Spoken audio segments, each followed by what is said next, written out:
So, ano pinagkaabalahan mo? Bakit umalis si JR sa showbiz? Inintay ko po talaga yung pagkakataon ito. Mm-mm. Na kasi nung umalis po ako Manila, hindi ako nabigyan ng chance na ma-explain sarili ko. Isa yan sa mga lilinawin natin na nag-tricycle driver na lamang daw si JR sa Cebu. Dahil sa issue po na yon. Pero yung sensya na po, medyo nanginginig ako kasi andun yung takot pa rin yung magsalita. Eh, ba't nabalita na tukhang ka? Isa pa yun. O ano ba yun? Para sa akin, ginamit yung aralan ko nun eh. Hmm. Para mapansin yung ginawa nila dito. Alam mo. Mahirap ba ang buhay ngayon dito? At Ngayon nandito ka sa Cebu? ayoko isipin mahirap. Maana yung mood ako eh. Kasi wala ka ibang trabaho, kundi ito lang.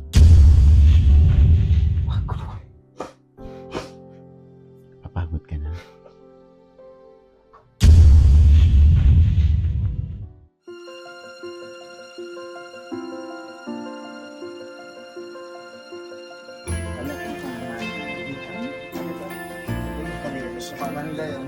Barangay Awingaw. Isa yung kanilang ano. Ito yung aming may basketball court. Baka hindi niyo pa Mga bata eh. nag-DIY lang sila. Ito yung nanay ko. Nay! Sila po mo. Siya yung panganay namin. Ano yung ano mo? Si JR, batang-bata, oh. First picture ko sa Manila. Oh, puro JR Shabo. Tapos, nag-aral ako, hindi ako wala akong medal. Pag Pinoy Dream Academy lang ako, yan. Oh. Ito po yung first one of medal ko. Yung mga album ko, ng mga gold, iniwan ko lang sa Manila. Ah. Tapos ito yung mga, mga tinago ng kapatid ko. Oh. Kung nasa Manila, saan particular sa Manila na Titirang yung kondo lahat. Oh, pero wala na. Wala na yung mga Yung mga diploma mo, yung Wala. mga certificate. ayun nga. Pero wala na. Tinitit na lang So ito kalimutan. yung kanilang bahay dito sa Toledo City. Siyempre kasama yung kanyang misis, ang kanyang may bahay, si Trisha. Beauty queen din daw itong si Trisha. Oo, kaya nga. Artista mo naman kasi asawa niya. Artista ako. Oh, wow. Ayan, ito ka. Excited Si nanay. Nanay ni JR. Diyan ako nagbahay kumanta. Kumakanta si nanay. Oo. Oh. Yung So, angkan nila. nagsasali ka Isang sa pamilya. amateur. Hindi, Nung araw. sumasali kami sa singing contest kasama ko nanay ko, ang mga tiyahin ko, mga pinsan ko. Pero mga singing contest din, nahihiya kami sumasali. Oh. Mga kapatid ko, ako, kasali kami.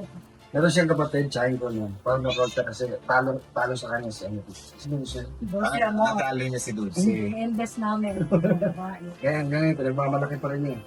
Natalo niya si Dulce. Dati, dito tumutuloy siya pag umuulan. Kasi naka-W yung ano eh. Ito, alam mo ba, pagka umuulan sa gabi, hanggang umaga din ako hindi tulog kasi napupuno na yung mga balde. Pag ganun kasi siya, pag ganun, tapos yung tubig, dito na. Na-W yung ano. Pero ngayon, dalawa na yung roof namin. Yung condo ko, nabenta ko, di ba? 200. Binayad ko sa may roof to. Meron pang isa. Kasi tagalog sa roof. Hindi ko nakalimutan. May second floor. Sabihin ko, ito po. Ay, ito yung bubungan. Ito pa isa, bubungan. May yung bubong binubungan. Opo. Gusto mo yung bubong binubungan? Kasi, para hindi na tulog. Para hindi na Dito kasi wala pa yun. tutulo, kahit hindi na to gawin. Opo. Hindi na Sa kanan, wala pang pera eh. So, Oh. Kasi bago lang din na bili tong lupa, mga 2019 lang. dito. Oh. Pakatapos bayaran ko. Ayan. So, pagtapos natin dalawin dito si JR Shabor sa kanyang payak na tahanan dito sa Barangay Awihaw. Hawihaw, Toledo City. Toledo City, Cebu. Ayan. Pupunta naman tayo doon sa kaanak niya. Doon tayo mag-i-interviewhan. Yung Sugar Shack. Sugar Shack. Sugar Shack. Ayan. So, doon kayo. Dito, di tayo matatapos dito. Ang daming manang. Oh, gwapo na anak ko. Yung, Oh, di ba? say hi, oh. Oh.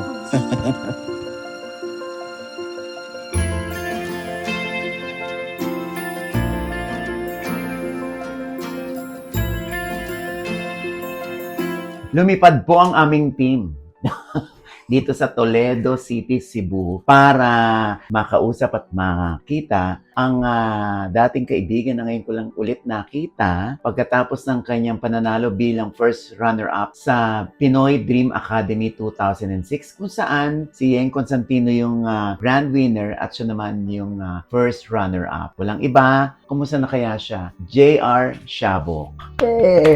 Hello po, welcome po sa Toledo. Ayan. Masaya po ako, di mo makapaniwala na dito. Ano ka ba naman? Kanina ka pa gusto sabihin. Welcome po. Oo. Pero una sa lahat, JR, kumusta ka na? Ayos lang po, okay lang po. Kahit sino po siguro yung tanongin, kumusta ka, okay naman yung palagi sa Okay naman po ako, kahit pa paano may trabaho naman. Oo. I mean, ang ibig ko sabihin trabaho, pagkanta, hanggang ngayon po ako, pagkanta pa rin po yung hanap buhay. Oo. Wala akong ibang alam na trabaho, pagkanta lang, ito lang gagawin ko talaga. So, hindi ka nag-tricycle driver? Hindi po ako marunong mag-motor ng ano. Matic like alam kong motor, tricycle, manual yun. Oo. Hindi po. Wala pong Bakit lumabas yung Hindi ko issue nga alam na nag-tricycle driver na lamang daw si JR sa Cebu? dahil sa issue po na yun, kala tuloy kapitbahay namin na may tricycle. Kala tuloy na mayaman na ako kasi may tricycle ako. Oh. So, hindi totoo. Hindi po totoo. So, ano pinagkaabalaan mo? Bakit umalis si JR sa showbiz? O bakit pansamantala nagpahinga ka na nahimik ka? Inintay ko po talaga yung pagkakataon ito. Mm-mm. Na kasi nung umalis po ako Manila, wala talagang hindi ako nabigyan ng chance na ma-explain yung sarili ko. Mm-mm. Kaya yung tingin ng tao sa akin, pangit. I mean, gwapo naman ako. I mean, yung judge, yung husga nila ako na depende sa yung mga nangyari sa akin, doon. Parang pangit nga yung pag-judge nila sa akin. Oh, Kasi so- hindi ko na-explain na yung sarili ko. Bakit ka nawala? Hindi ko na po masabayan talaga yung trabaho. I mean, kaya ko magtrabaho. Kung pagkanta lang, kaya kong kumanta, mag-acting. Yung mga katrabaho lang, di ba? Nung una po, nasasabayan ko, siyempre. Nasasabayan mo ang alin? Diretso Yung yung attitude? yung plastic na kumbaga. Sa totoo lang. Okay. May Kasi mga parang plastic. napakabait sa'yo. Tapos, bilang isang probinsyano po, sobrang, nagugulat na lang ako na, parang okay naman kami. Tapos, maririnig lang sa ibang tao na siniraan ka na ganito. Mm-mm. Tapos, ang hirap magtiwala Kaya doon ako kasi ako po galing akong probinsya, tambay ako dati. Bigla akong naging artista. Oh. Wala akong kalam-alam ng showbiz Kala ko, kasi singer ako, papakantahin, kakanta ako. Kala ko yun lang. Tapos nung makita ko at teleserye ako, acting ako, talagang nagre-research nga din ako, yung iba, hindi nagre-research yung iba ako talagang, kasi siniseryoso ko po yung trabaho ko talaga, kasi gusto kong magampanan talaga ako anong role na binibigay sa akin. Tapos may kaibigan ako na nalaman ko na siniraan ako. Tapos sinabi sa akin na baka dahil ayun ko lang po sinabi lang niya sa akin, baka dahil kaya may marami kang trabaho. Marami kasi akong trabaho dati. Tapos siya wala masyadong trabaho. Sinisaraan nila ako sa taas. Okay. Tapos yung hindi nila na-appreciate. Feel ko lang parang hindi nila nakikita masyado yung Effort mo. effort. Tapos yun. Tapos maghirap nga magtiwala. Yung taong pinagkakatiwalaan ko sa lahat. Yung pa yung na-disappoint ka talaga. Pero yung sensya na po, medyo nanginginig ako kasi andun yung takot pa rin magsalita. Ayaw ko gusto ko Makasagasa. Opo. Pero hindi, totoo lang po yung sinasabi ko po talaga. So, syempre, baka hindi naman nila maintindihan si JR ko. Saan ba nanggagaling tong hugot ni JR? Yung may kasamaan siya ng loob. So, yun ang dahilan kung bakit ka umalis sa showbiz at bumalik sa Cebu? Yun lang po talaga. Hindi ko na kaya yung pressure. Tama yun. Mhm. Isa rin po yung pressure. Tsaka, yung kahit may diskriminasyon, nararamdaman ko doon. Mhm. Diskriminasyon. Tsaka yung favoritism na, alam mo yung, halimbawa, ASAP. Sabihin ko na, Mhm. bahala. ASAP. Yung kanta ko, binibigay Sunday. Sunday morning, kakantahin ko sa rehearsal, mga ilang oras na. Minsan hindi ko alam yung kanta. Tapos aside pa doon, yung ibang singer, Tuesday pa lang, handa ng kanta nila para sa Sunday. Tapos sa akin, ganun po talaga, Sunday morning, binibigay sa akin. Aaralin ko pa yun. Tapos nung hanggat sa tagal nun, parang kasi ilang beses din ako nagwala sa ASAP. Kasi hindi ko alam yung kanta. Tapos napipressure ako, mamaya kakantahin. Tapos papagalitan talaga ako pagka nagkamali sa rehearsal talaga. Iinsultuhin talaga ako. Kaya nga, yung sa akin parang, hindi nila kayang gawin sa iba. Ba't sa akin, bakit? Yun nga po, hindi ko maintindihan eh. Kaya, Pinag-iinitan Oo, ka? kaya hindi ko nga alam eh. Yun nga po hindi ko maintindihan. Kaya nagtanong ako sa mga kilala ko. Sasabihin lang naman sa ganito yung profession. Ano bang tinatawag ng profession? Ang sa akin lang, nung nagreklamo po ako, hindi naman po reklamo, nagtanong. Sabi ko, pwede po bang, ano ba, sa kanila, Tuesday pala, dyan yung kanta. Bakit sa akin talagang Sunday? Sa kanya. Baka ganun kabilib sa'yo na kakayanin mo ng Pwede, oras sana huwag lang. na silang bumilib sa akin. Wawala ako sa ASAP mga 2-3 beses. Sobrang nakakahiya. Tapos, What do you mean Yung- nagwawala ka? Ay, Nawawala ka? nagkamali. Nagkakamali Oo, ka? Tapos, yun nga po, nung nagtanong ako, pero tagal na yun, saka ako nagtanong na talaga ako. Kasi nangyari po kasi yun, araw-araw ko may taping, Monday to Saturday taping, tapos Sunday ASAP. Sobrang sikat ko, di ba? So, tapos, parang doon ako, sobrang wala kang maayos na pahinga, tapos ng tulog, tapos ang hirap mag-aral ng kanta. Tapos tinanong ko sila, pwede po bang mas maaga? Ang sagot ba naman sa akin, kala ba professional ka? Ba't ka nagre-reklamo? Kaya, ano pong gagawin ko? O so yun hindi mo kinaya, kaya ka Opo, yung umalis. mga ganon. Isa lang yun. Isa lang po yun sa mga... Opo, Marami. isa lang po yun. Tapos, kasi nangyari po kasi sa akin, pati sa taping, nag-collapse ako. Tapos, dinala ako sa hospital. Tapos, nung okay na ako, binalik sa taping. Inalaman ko na pagka ganun pala, dapat pull out na ako. Na ganun. Tapos, one time pa nga, hindi ako nakapunta sa event kasi sobrang pagod. Hindi na ako makatayo. Naligo ko sa bathtub. Iyak ako nang iyak hanggang sa nakatulog ako. Hindi ako puntang event. Pinuntahan ako ng manager ko.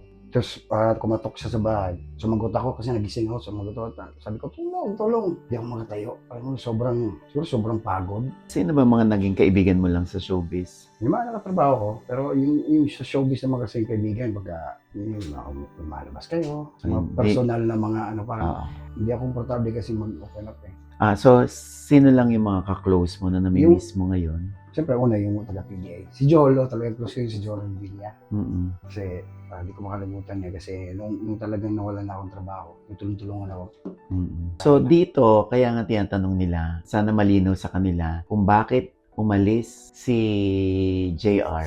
Si JR ba ay inalis o umalis? Umalis po. Umalis ka dahil hindi mo kinakaya yung mga senaryo, Kaya ko yung trabaho, yung environment ng mga yung trabaho environment. So ngayon nandito ka na sa Cebu ulit, mas masaya ka rito. eh. Kasi lalo na yun, pamilya ko, yung mga anak ko. Ano na lang ang pinagkakabalahan ni JR dahil una nabalitaan namin nag-tricycle ka, hindi naman pala totoo. So ano na lang work mo rito? Kumakanta po. Kaya nga sa awa ng Diyos, may mga kumukontak pa rin sa akin. Kasi nung umuwi po talaga ako dito, sobrang mga first year, mga ilang taon din bago ako nakapag. Puro lang ako gala. Parang Mm-mm. ayokong isipin yung, para makalimutan ko lang yung nangyari sa akin doon. Kasi nalulungkot ako. Tapos pagka nalulungkot ako, nawawala ng gana. Tapos kailangan ko magtrabaho, may pamilya ako. Mm-mm. Kasi ayokong isipin, hindi ko po dinidibdib yung nangyari sa akin. Ano po masakit? Gumagawa ako ng parang na hindi ko maramdaman. Kaya saan ako pupunta? Kasi ayoko nga ma-depress ulit. Kasi sa Manila, na-depress na po ako. Kaya Yung mental health mo kumusta? okay po. Mm-mm. Okay na okay po. Kaya nga, sa totoo lang po, nung umuwi akong Cebu, sobrang nagpapasama din nun at pumasok sa isip ko yun. Alam mo po, iniwan ko lahat ng mga damit ko, mga gamit, iniwan ko po lahat sa Manila. Nagsisi ako. wala na akong pambili. Pero ganun yung utak ko po eh. Actually, may gigla ako na sa Cagayan. Tapos, yung aeroplano is, pag pauwing Maynila, may connecting flight sa Cebu, Adrak. Hindi na ako bumalik sa Manila. At may mga iniwan pa nga akong project doon. Yung Immortal. Iniwan mo as in nilayasan mo? Yes. Kasi hindi mo talaga kinaya. Baka isipin naman nila, hindi naman ito makapagtyaga naman si JR. Dahil nagtsaga po ako kaya ilang taon. Bumig- Kaso nga lang, yung pinagtsagaan ko, hindi ako nang nabak. Oh. Doon ako parang, nawalan talaga ako ng gana kasi naghirapan ko yun eh. Tapos hindi ko masyadong kinuha eh. I mean, naisahan tayo. Naisahan ka nino. Hindi ko po siya alam yung mga bank account. Ano yan. Okay. So, ano na yan? Kumbaga, sa manager mo ba Yeah, yan? Basta, yun po. Okay. Tapos, yung nangyari yun, parang walang tuloy ng gana. Akala ko kasi may pera ako, may dalawa kaya akong commercial. Hindi ako nagkakamali, ako ang kauna-unahang commercial sa Saridon. Saridon yung gamot. Tapos The Bar, meron pa ako. Tapos yun, teleserye. Mga 1 linggo ako. Halos ilang buwan yun, mga 2 buwan. Saan napunta yung mga pera mo? Yun nga eh. So, umuwi ka rito sa Wala. Cebu. Yung dala ko Anong pa- bit-bit mo? yung mga ilang damit lang. Tapos yung TF ko sa Cagayan. Kasi doon ako galing naging So, umuwi ka rito sa Cebu ng anong taon? end of mga 2011. Mga ganun. 2011. Saka kami po isa sa time kasi na yun, masyado pa tayong bata. Tapos, mali ko rin po talaga na yung desisyon lang agad. Yung talaga yung pinagsisihan ko na, inisip ko na wala rin kasi ako makausap doon. Alam mo po ba, pati pamilya ko, nangyayari din na tinawagan ko, nagsumbong ako. Ako po pinagalitan. Nangihinayang ka ba sa career na nawala, naudlot sa'yo Oo. sa Manila? Oh, lalo po ngayon na pagka may panahon na walang racket na darating. Mhm. May isip mo yung mga, yung nasa sayo sana pero nawala. Mhm. Tapos mahirap po mag-adjust. Ba't ka naiiyak? Anong naalala mo? Meron akong pwedeng gawin nun sa mga time na yun na para may iwasan sa akin. Pero hindi ko ginawa. Sinisisi mo sarili mo? Ako. Mhm. Pero at the same time, naiintindi ko rin po yung sarili ko kasi pag ilang taon kong sinisi yung sarili ko. Kaya Mhm. kailangan ko maghanap ng paraan para paano ako makabangon. I mean, Oo. ganun talaga, wala tayong magawa Oo. So kung sinisisi mo sarili mo, kasalanan mo, Ako niniwala po ako na kung anong nangyari sa buhay mo, wala kang dapat sila ibang tao. kundi sarili Decision mo. mo yun Mm. Kahit na may ginawa pa yung iba, kaya nangyari yun. Pero the end of the day, well, decision ka So, Mhm. kasi nung una, hindi ko matagap kasi alam mo yung sinisi ko yung iba, kasi ganito kasi ginawa niya sa akin, hindi ko alam naman. Nung tinanggap ko siya, kasalanan ko yun, parang mas magaan na tuloy sa akin, mas nakatulong siya sa akin. Mhm. Sayang po kasi, pati ngayon ibang premyo ko po, hindi ko pa nakuha. Sa PDA? Yes. Hindi mo pa nakuha? Kinuha niya. Kinuha nung Yung tao. pinagkatiwalaan mo. Bakit hindi mo kinausap para kunin? Or usap ko, wala daw. Wala na daw. Hindi mo sinumbong sa ABS? Hindi rin sila tumulong. Yung condo ko, binenta ko lang 200,000. Yung condo mo? Kasi tapos yung presyo nun is nasa mga 1.2. Last year ko pa lang nakuha. Yung Condo ko. Tapos binenta ko agad. last year nakuha mo yung condo mo. Yung condo Oo, mo kasi na may panalunan buyer mo na. sa PDA. Tapos, last year mo lang nakuha yung titulo? Diretso rin-transfer dun sa buyer. Tinransfer din sa buyer from 1.2 to 200,000 na lang mo ibinenta. Kasi nung halos parang ayaw nila ibigay. Nang nung Yeah. sponsor. Opo. Tapos sinabi pa na hindi pa na take off na sa akin ng transfer. Tapos yung unit, sira-sira na. Oh. Opo, sira-sira na. Sabi nila, di nila mabuksan kasi na-transfer na daw nila sa akin. Wala naman. Paano transfer? Tapos di na nila binuksan. Tapos nung napabuksan ko, ang daming gamit. So binuksan nila yun. So may nakatira. May tumira. Ginawang stock room. Ngayon dito sa Cebu, ano pinagkakaabalahan ni JR? Yan lang po talaga. Magkanta. Tapos pagka wala akong gig, mga anak ko, pamilya ko. Dahil may pamilya ka na. Opo, at saka gusto ko po talaga maging mabuting ama para sa mga anak ko. At, Kaya, pag dito sa Cebu, totoo may narinig ko, hindi ka nagta-tricycle pero nagmumotor ka. wala Kung kasi ang ako. gig mo ay sa Cebu lang. Minsan, pati ano. Alam mo po, yun din yung mahirap kasi. Sa ako lang mag-isa, wala akong PA, Kasi, pag tinatakot ako natakot kasi baka umatras yung client na pagka nag-request ako ng ganito, ganyan. Kasi Pag marami kang demands, baka umatras pa yung client. Opo, kasi Sa yun dami nga, ng demands yun mo. Kaya din- ikaw na lang mag-isa. Opo. Ah. Isa, tapos ang hirap. Tapos hindi sa pag-ano. I mean, masaya ako may racket. Pero ngayon, nag-ano na ako, may kaibigan ako. Tinutulungan ako. Siya nakikipag-negotiate for you. Yung una kasi, nahihi ako magpag-usap. So, kasi yung dati kasi mga napagdaanan ko, yung mga tumutulong, may mga kapalit naman din pala. What do you mean may kapalit? May percentage? Alam naman natin yung percentage. Anong kapalit? Hindi, ibig ko sabihin yung tao na pinag-usapan yung akala ko tulong kaya ko siya ginuhang manager nga kasi tinutulungan niya kami. Yung pala, nung nagka-away-away kami, nakaresibo ganun kahapon. Pati brief ko. Kinukwenta lahat. Oh. Pero ito, for the record po, wala po akong gayat sa kanya. Talagang okay po kami. Hindi po ako nag-aano ng sama ng loob. Kasi nangyari na maraming komplikado. Alam mo yan? Parang ayoko ng gulo. Ayoko talaga ng mga komplikadong usapan. Inintindi ko na lang para wala nang maraming hassle. Oo ako ng oo sa mga client. Tapos tinitake advantage pala ako. Malaman ko na lang, grabe pala yung cut nila. Mas malaki pa yung cut sa kanila kaysa sa akin. Kaysa sa take home mo. Mahirap ba ang buhay ngayon dito? Ngayon nandito ka sa Cebu? Hindi naman mahirap na mahirap talaga. Basta sa akin po kung walang gig, wala. Kasi wala ka ibang trabaho, kundi ito lang. Yung pagigigig mo Ayoko isipin mahirap. Maana yung muda ko. Lagi ko pong iniisip kaya. May susunod. Dapat ganun. At saka alam ko pong may susunod kasi ilang taon na ako dito. Ganun pa rin trabaho ko. Meron talagang darating. Kaya alam ko ni God kaya. Seryoso. Ang asawa ko nga parang, syempre, hindi masisi ang asawa ko. Parang may plano. Future, syempre, di ba? Tapos nag-aalala, may gig ba next month. Ganun yung buhay ka. Kaya, Hindi nyo alam kung anong darating bukas, kung may darating bang racket or wala. magaram siya. Walang kasiguraduhan ko. Buti hindi ka napapagod. Hindi ako mapapagod. Yung pinag-aalala ko lang pamilya ko. Baka. Kasi alam ko pagod ako pero hindi pwede. Kahit sino naman po siguro may pamilya tapos parang hindi sigurado. Pero yun talaga sobrang thankful ko dahil meron talagang darating. Dumarating. Oo. Madalas kang umiyak. Yung lang kasi siya. Bakit? Papagod ka na?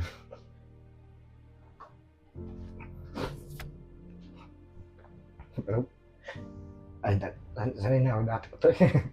Pero patuloy pa rin ako. Okay lang ako.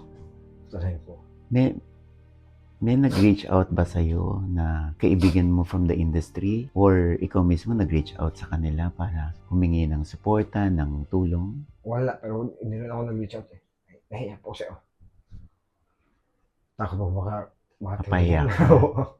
Ayaw po matanggihan. Tapos iniisip ko na kasi parang tingin mo sa kanya kaibigan tapos pagka Paano pinalalakas ng misis mo yung loob mo sa mga... kahit na gano'ng kahirap, kahit na may mga pagkakataon na hindi ko kaintindihan or yung sitwasyon namin is, yun nga, palagi nag-aalala. Diyan pa rin siya. Maski nung pag-uwi ko dito na sobrang yung utak ko talagang hindi, yun nga, dahil ayoko isipin nangyari sa Manila, sa akin. Kaya sasaktan lang. Siya, andyan siya. Kikinig lang. Gusto ko lang may kausap naman. Kahit nung sa Manila, gusto ko lang may kausap. Wala akong kausap din eh. Nahiya din ako sa mga kaibigan. Ayoko naman sa mga kakilala ko sa showbiz kasi inisip ko may mga problema din yan sila. Pag uwi ko dito, kakilala ko yung asawa ko. Pakikinig na siya, nagsalita lang, ilang oras wala. Parang naging komportable ako agad sa asawa ko. Naging komportable ako agad sa kanya. Kaya, dito na ako lagi. Gusto ko dito na ako lagi kasi. Siya yung comfort zone mo. Oo. Pero sabi mo nga, hindi naman kayo naghihirap kasi katuwang mo rin yung misis mo. Gusto ko naman talaga may kasama na ako.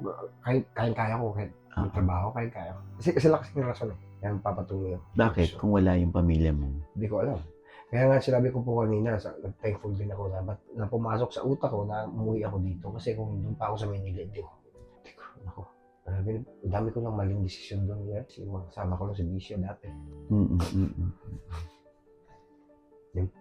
Napasok ka rin sa bisyo. That time. Kasi hindi nang sumira. Lalo. Kasi dahil nga sa mga sitwasyon na hindi ko kaya i-handle, feeling ko wala akong magawa. Para hindi ko maramdaman masyado. Saglit, hindi ko maramdaman o hindi ko mapansin na dito ako. Pero hindi naman nawawala yun dito. At least hindi ko lang maisip. Yung mga kasama ko dito, pakikinig eh. Kaya nga yung... Buti nakaiwas ka sa bisyo. Yeah. I mean, tinapos mo na. Kung hindi ako nakauwi, tapos naabutan ako dun sa presidente. Ikidigo. Hindi ko lang... Oo, natukhang ka. Opo. Kasi, ba't nabalita natukhang ka? Isa pa yun. O ano ba yun? Kaya, sorry pero ayoko maging politically pag-uusap natin. Pero hindi rin kasi ang bilib masyado dun sa ano na yun eh. Sa tukhang. Opo. O pinipilit kaya kami nung na tinatakot nga ako sa bahay nung na para pumunta sa police station. Para? Mag-surrender daw. Sabi ko, ba't ako mag-surrender? Oh. May kasalanan ba ako? Wala. Kung may bisyo ako lang yun. Sabi ko, ano lang daw to, lahat daw ng mga nakaranas noon. Kailangan daw hindi ako pupunta. Hanggat sa pabalik-balik yung tao doon, tinakot pa ako na sa watchlist daw ako. Alam mo yun, parang gusto na talaga nila pumunta ako sa presinto. Meron kasi ako nag-imita sa akin na kumanta. Siyempre, singer tayo, hanap tayong racket. Yung tao pala yun, is yun nga, Drug lord daw. Kasi inimbita ako doon, kasamahan na daw ako. Ayun nga, tinakot. Pamilya ko natakot. Siyempre, kasi pag halimbawa, nasa watchlist yung tao, tapos napatay mo, bibigyan ka reward eh. Yun eh. Sinabi mo naman sa akin na sa watchlist ako, babatay ako. Pumunta ka. Pumunta ako. Tapos yung pala, confidential dapat yung mga ganun eh. Anong ginawa ng hepe na? Nagpa-press con ba naman? Na nandun kayo. Ako lang. Kinabukasan may tumawag sa akin. Totoo ba na, na nagsumuko ka na? Ha? Ba't suko? May kasalanan ba ako? Saan ko nakuha si Hepe, gano'n. Ha? Sinabi niya yan. Pagkakaalam ko po, confidential po yung mga sinuwang sumusungo, di ba? Ay, Kaya gusto kang ma-interview dahil natotoo ba daw yan? Kaya ko po sinabi na hindi ako believe sa, para sa akin, ginamit yung aralan ko nun para mapansin yung ginawa nila dito. Alam mo yan, yun lang. Pero alam niyo po, after nun, naging ambassador ako ng yung PNP, meron silang campaign na tawag dito sa naging ambassador. Oh yeah. Tapos nag-speech ako sa mga barangay, sa mga youth. Yeah. Kinuha ka ng speaker. Tapos may mga drug campaign event sa region, pupunta ako. Feeling mo ba nagbago yung timbre ng boses mo? Opo, kasi naging lalaking lalaki. Kasi naging siya, di ba? First runner-up ni Yeng. Depende po siguro sa nakikinig, pero para sa akin. Hindi pa rin, hindi pa rin kumukupas. Hindi po. Narinig namin meron kang parang luluwas ka ulit ng Manila para mag-promote dahil meron kayong concert.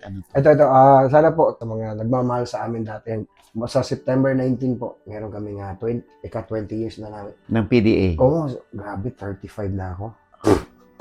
35? Oo. Hindi. Hindi. Last term ko na sa 30. Oh, wait lang. So, yung show ninyo sa September 19, Yes, po. Ito yung Pinoy Dream Academy, 20th nyo. Alumni homecoming concert. Yun, Sa Music Museum po. So, sana po talaga yung mga nagmamahal sa amin dati, sobrang ganda po pagka magkasama tayo sa reunion na ito. Maging part din po kayo sa buhay namin. So, sino-sino to? Kompleto kayo? Hindi nga po may kulang. Sino Halos nandoon? 16 ata kami. Hmm. Marami kami. Pero nandun si Yeng. Doon si Yeng. Mm-mm. Dapat lang doon si Yeng. No? Kung wala si Yeng, wala na Oo. concert. Sa bagay. Buti pumayag si Yeng. Oo. Maganda si Yeng. Kaya natuwa kami. Pero gusto ko rin mag-thank you si RJ. Si RJ talaga yung nag-ano nito. Si RJ Jimenez. Sa RJ Jimenez. Opo. Siya ang nag-conceptualize? Tapos nakakaano nga kasi karamihan sa amin, wala na, hindi na kumakanta. Meron kang pinasikat na awitin. Anong title nun? Hiling Hiling. at saka may tama. Alam niyo yung album ko dati, hindi ko walang promotion. Kasi nga na, sumikat din sa Pero mga yung radio. hiling mo ay na-revive pa Ni Jake Cyrus. ni Jake Cyrus. O baka naman pwedeng marinig namin mula sa original singer. Yung hiling. Sige po. Game. San ka man ay sana'y maalala mo, kailanman nasahan di magkalayo.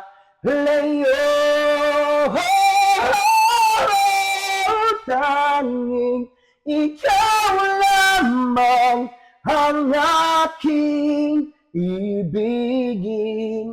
Walang ibang hiling kundi ang yakap mo tanging ikaw lamang ang aking ibigin. Nakaraos din. Siya pala kumanta nun. Original. Ako, sobrang thankful ko sa mga kantang yan eh. Kasi ngayon kasi nakapasok, ginagamit siya sa TikTok. At pagka nakapasok sa TikTok yung mga kanta, sikat talaga eh. Oo, totoo. Kaya yung mga ibang Gen Z, nakikilala yung kanta. Mm-mm. Tapos nakikita nila, wapo pala nito. Okay, anong gusto mong sabihin kay JR ngayon? Tuloy lang. Tuloy lang. At saka, Hindi susuko. hintay-hintay lang. Darating din yung para sa'yo ulit. Ano na-realize mo sa buhay? Huwag masyadong seryoso sa mga problema, hindi masyadong dibin. At saka, yung mga bagay na wala ka naman magawa, yaman. Tsaka, mas piliin kung ano mas makabuti sa'yo. Kasi madalas po kasi mas iniisip ko yung ibang tao. Ako na yung agribiyado, mas sila pa yung iniisip ko. Bubo, ewan ko. Kaya, Ano message mo sa family mo? ay, salamat dahil nandyan nga sila. Kahit na hindi naman tayo ganun kabait ng tao. Pero hindi ako gago, hindi ako masamang tao, yun lang. Gusto ko lang mag-thank you talaga sa asawa ko. Sa mama ko, gusto ko mag-sorry ko ano may. Sa mama ko, sorry kung sa tatay ko, kahit na ulit tayo yung tatay ko. Ang dami kong, ewan ko na. Gusto ko lang mag-thank you sa kanila. Dahil sila din yung dahilan kasi nakakapatuloy. Dapat ba tinapos mo na ang buhay mo noon? Muntik na. Ilang beses ako napaaway ng dati. Nagtitaping ako, kinabukasan, gimmick ako sa gabi, paaway ako. Saksakya ako dito dati. Hmm. Kasi ano yun, galing akong ABS na pag-meeting kasi wala akong racket. Hmm. Tapos may mga bayarin ako. Hindi na ako napagpadala sa amin. Sobrang stress, hindi ko lang, kasi wala akong stress, hindi na racket sa amin. Kaya pauwi ako, nagmamaneho ako. Bigla, may coaching gumalon sa. So, takot ako. Tapos 3 beses, ginawa sa akin, hinintay ako. Tapos yung pangatlo, minto sa harapan ko, lumabas yung lasing. Lumabas din ako, sinuntok ko. Hmm. Ito pa, suntok. Buong bayan kasama. Una pa si Marco Chilo, tapos ganun. So, feel ko yung dugo gumanon. Ganun ako. Na-shock ako. Oh, saka. Na-shock ako mga. Tapos umalis sila. Tapos alam nila yung tinamaan ako. Kasi ganun yung mga ilang segundo ako nakagatayo lang. Tapos sinabol ko, wala na. Tapos hindi ko na mahabol, uminto ako. Kasi yung dugo, sobrang. Pag ginano ko, wala akong naramdaman sakit eh. Siguro dahil matapang ako. Nung pag ano kong gano'n, pero sobrang ninig ako. Buti maliit lang. I mean, So, second life mo to. oo. Oh, Saan? pang ilang buhay mo na to? Kung tutuusin ko, 4 ata. Oh, may purpose pa ang buhay. May mission ka pa. Kaya mahal ako ng Diyos eh. Mm-mm. Spoiled ako. Importante, andyan yung pamilya mo. Mahal na mahal ka. Mahal ko rin yung pamilya ko. Hindi lang ako showy, pero enough na siguro yung andyan ako lagi para sa kanila. Ginagawa ko talaga kahit na mahirap. Ganoon naman talaga eh. Pero ito yung nasa utak ko lagi, hindi sa lahat ng panahon mahirap. Ang nararamdaman din, mararamdaman. Minsan, masarap din minsan. Darating din yan. Sabi ko nga sa asawa ko, tistisin mo lang ako. Darating din tayo dyan. Ako gusto ko lang po magtrabaho basta wala akong tinapakan na tao. Ito na yung next, star nila. Yes. Ito na yung babangon. Ito na yung babawi para kay JR. Travis ha, alam mo na ha. Travis yung pag-asa na maibibigay mo. Labis Labis ba kasi. yun? Kakanta na daw si Travis. Travis, let's go. Nandito ako, umiibig sa'yo, kahit na nagdugo ang puso. At kung sakaling iwanan ka niya, huwag kang magdala. May nagmahal sa'yo, nandito ako.